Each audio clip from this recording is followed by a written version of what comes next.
Oh, so beautiful.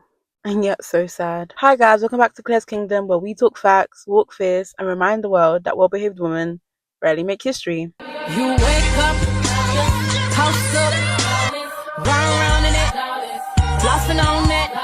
This diamond, my diamond. This rock, my rock. I woke up like this. I woke up like this. Hi guys, so today we're going to be talking about the Marilyn Monroe. So I love this woman. What an icon. But today we're going to be talking about the paradox of being beautiful and yet miserable, which is the reality of many beautiful triple threat women out there, and it's the reality of many successful women, people, even women, people on their way to success, even being in your underdog season, still being in your cultivating or waiting season. Let's get into it. I'm sure we've all heard the phrase that beauty is pain, especially when it comes to topics of doing your hair, certain beauty regimens or certain things we may get done may come with a certain kind of pain or sting.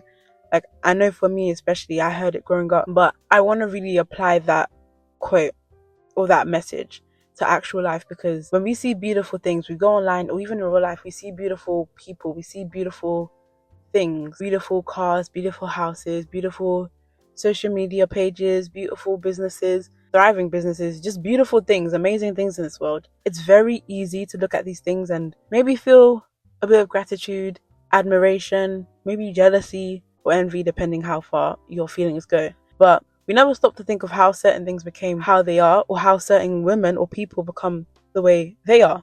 So we already know that a lot of the time, pretty women, smart women, triple threat women especially, are targeted. People try to humble them, maybe compete with them, are jealous of them, wish they were them, put them on a pedestal without actually realizing what it took for that person to get there.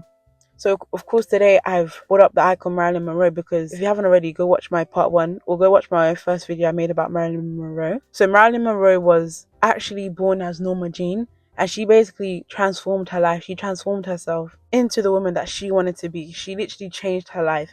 She had a very sad upbringing. She came from a broken home. She was assaulted as a child, or as she went through foster homes, all these things. But when you look at her and you see, of course, despite how she left the earth, she was beautiful and she built a beautiful life for herself. She got into acting, she got into Hollywood. She was a very prominent figure. But one thing that if you ask anyone and everyone, one thing about Marilyn Monroe, as much as she was very smart and very impactful, she was very beautiful. Like, not even just aesthetically, not even just physically, but her spirit, her warmth, her aura, it was so strong that people were literally chasing after her in crowds, especially when she intentionally radiated that energy. And when we talk about beauty and pain, people don't realize that it takes a certain amount of pain for a person to come out like that. Like, even like, I can use myself as an example. When I look at myself today, and even see how people of my past or people close to me look at me now, and I see and I feel the jealousy, or you can see jealousy from people, especially when you just first met. Like, I don't know, have you guys ever walked into a room and just felt the weird energy, or you can tell that people are talking about you or looking at you or judging you? And especially being someone that didn't grow up being necessarily attractive, or being not necessarily being visible in certain ways, and then suddenly becoming that beautiful woman, and suddenly having the glow up, and suddenly basically growing into womanhood, and just seeing the difference in treatment is just bizarre. But yeah, people are so quick to project their jealousies and envy, not realizing the pain it may have taken to get there. And that's why I always say to people, be careful what you wish for, because when you say you want to be like people like Marilyn Monroe or powerful women, or even when people have said to me like they wish they looked like me, or wish they had my life or whatever, I've literally said to people before, like, be careful what you wish for, because you just might get it, because it's so easy to see my glory and not my story. And even with people like Marilyn Monroe, like, you can admire this woman, and I love this woman to like down, but when you look at her story and see all the things she like went through and persevered through when she was alive, like, you wouldn't even be able to make sense of how she still reinvented herself. She still beautified herself. She still decided to be kind and warm, and she still decided to have a big heart, which is so rare, because most people, when they go through abuse or trauma or hardship, they turn bitter, they turn cold, or they punish everyone around them. But alchemizers like me and you, hopefully you watching this, we turn all that pain into power. And I'm actually going to make another video about that. But we turn our pain to power. I know for me, it's like in the past, it was easy to turn the pain into self-sabotaging behaviors or things that would hurt me, whether that was overeating, indulging in bad habits, whatever the case is, whatever it is. But when you become a person that actually uses what's supposed to harm you for good, you become more beautiful, you lose the weight, you educate yourself, you go to school, you go to work, you make your money, you build your brand.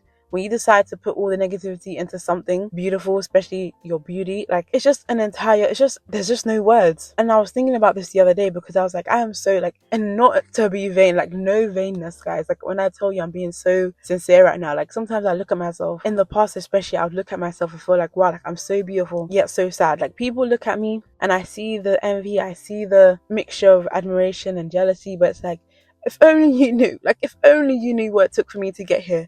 And that's why it's important to realize that. And even you listening, remember how far you've come.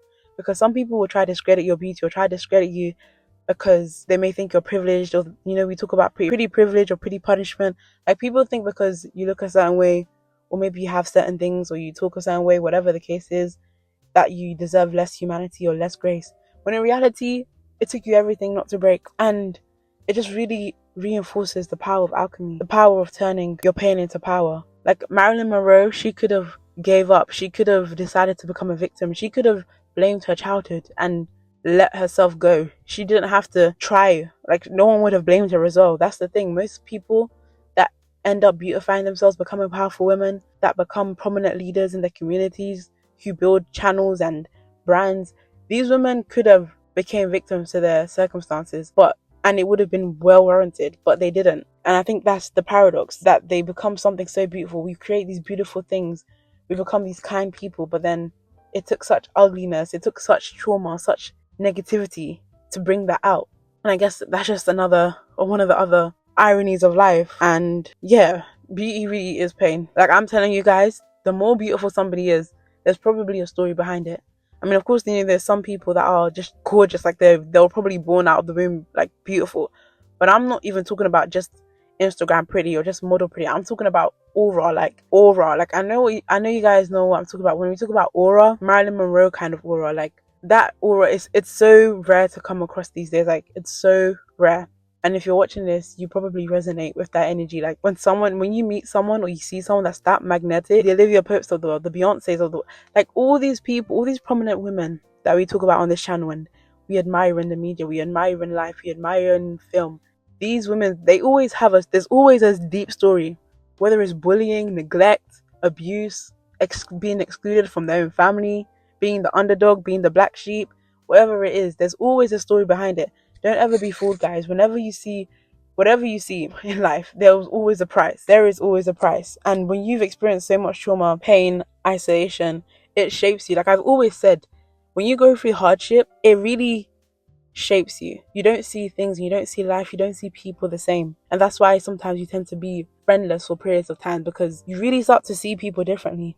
And the beautiful thing about being an alchemist is that when you see all this ugliness, all the ugliness of humanity, when you see people's masks drop, it literally shows you, and it shows you everything you don't want to be. And it leads you to just be, I think personally, when we look at why pain produces such beauty, especially for certain chosen individuals, is that they remember and they know how bad it felt to be excluded and to be harmed and to be disregarded and not to be considered, that they wouldn't ever want to inflict that pain onto someone else. And I promise you, I definitely think, you guys can disagree or agree in the comments, but I honestly think it takes a certain kind of pain. It takes a certain kind of life experience. It takes a certain kind of life experience to take all that ugliness in your life and change it for good. To take all the bad things and negative things people did to you and turn around and do the opposite, or be the opposite for other people. To actually become the woman you needed when you were growing up. To become the person you needed when you were growing up. That takes a different kind of strength and a different kind of resilience. And what's so beautiful about this though is that Marilyn Monroe, when she was changing, when she was reinventing herself, becoming Marilyn Monroe, beautiful, talented, kind, warm, when she was becoming this woman, you know, seductive, alluring, magnetic, she probably thought she was only doing it for herself, but look at the impact she left on the world. Like decades later, years later, we're still talking about her, we're still feeling her impact, we're still feeling the mark she left. And that's the same with you and me on this channel. When you're working on yourself, becoming better, becoming closer to your dream self, as much as you're doing it for yourself and you're doing it to improve life experience, just whatever your goals may be, you indirectly end up helping others as well, because when you become a safe space for yourself, you in turn become a safe space for other people. And that's why I think these women, like the Marilyn Monroes of the world, they exude such joy and such radiance, because they've battled the demons, they've battled their darkest of moments, they've faced their shadows for the most part anyways. So yeah, I just found that irony of life to be very interesting. Like, the cost to radical beauty, to success, to beauty, a lot of the time it's pain, it's isolation. Of course, look, even how when people talk about how to get rich or how to become like the 1%, it's always something hard and tiring and boring. Like, you have to be consistent, you have to wake up early, you have to exercise, you have to read. Like, these things, they can be exciting from the surface. When you're actually in the process, you realize how boring or how uninteresting or even how painful it can be to have to wake up and go to the gym when you don't feel like it, when you have to drag yourself out of bed, when you have to force yourself to do the things you said you'll have to do. But what happens at the end? You get your dream life, and that's the irony of life. But yeah, I hope you guys enjoy this video. Don't forget to like, comment, and subscribe. Yeah, tell me your thoughts below, and I'll see you in the next one. Bye. I woke up like this, we flawless. Ladies, tell them I woke up like this.